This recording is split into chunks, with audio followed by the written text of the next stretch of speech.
that you did in that video reminds me of my dad. Yeah, because there wasn't no playing. You know what I mean? Like there was a belt in the closet specifically for discipline. And when that belt came out, you knew that was over with. You messed up.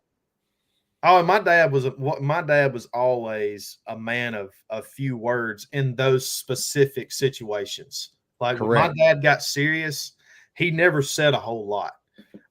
He would just come in like I'm being very exaggerating and making content, but Daddy would just open the door and he'd just look in here and he'd be like, "Everything all right?"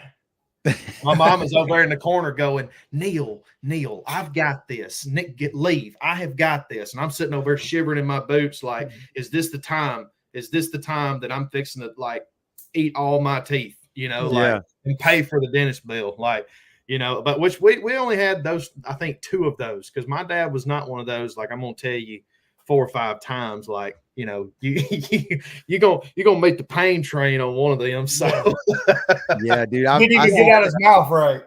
Yeah, I reckon as long as you in this house, you could be 30, and you're gonna go by the rules of this house. As long as you living here under my roof, there won't be no dipping, smoking, or drinking. So. But then, of course, when I was in the Marine Corps, I came home from my first deployment and I was smoking. My dad smoked for 20 years, 20, 30 years. Yeah. He understood, but he found out I was smoking and kind of shocked me because as soon as I left my mom and daddy's house when I was 17 and got on that bus to boot camp, I became a man in my daddy's eyes because when I got back from that first deployment, he's like, "Son, I know you got them cigarettes on you. Won't you come out back and smoke you one? Let's chit-chat for a little while." And I was just like, what? It's a trap. Yeah, is this the setup? Yeah. I'm like sitting out there chain smoking, talking to Daddy about everything, and he's just sitting over there. I'm like, every 10 minutes, I'm like, am I gonna catch something here? Like, I need to be bobbing and weaving, but yeah. It's funny how that goes, man. Like, because I'm sure in his eyes, like you said, you gained his respect. You're in the Marines, man. I mean, if you can do that, you are a man, right? Yeah. It kind of comes full circle.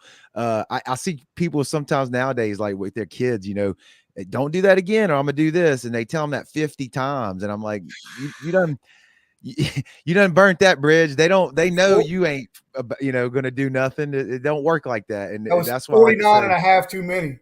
Yeah. We never had that. It was once maybe. That was a courtesy warning, and then number 2 was and I feel like with kids, man, the most unhappiest kids, the kids that get into the most crap are the kids that are disciplined the least. Yeah. Correct. It's like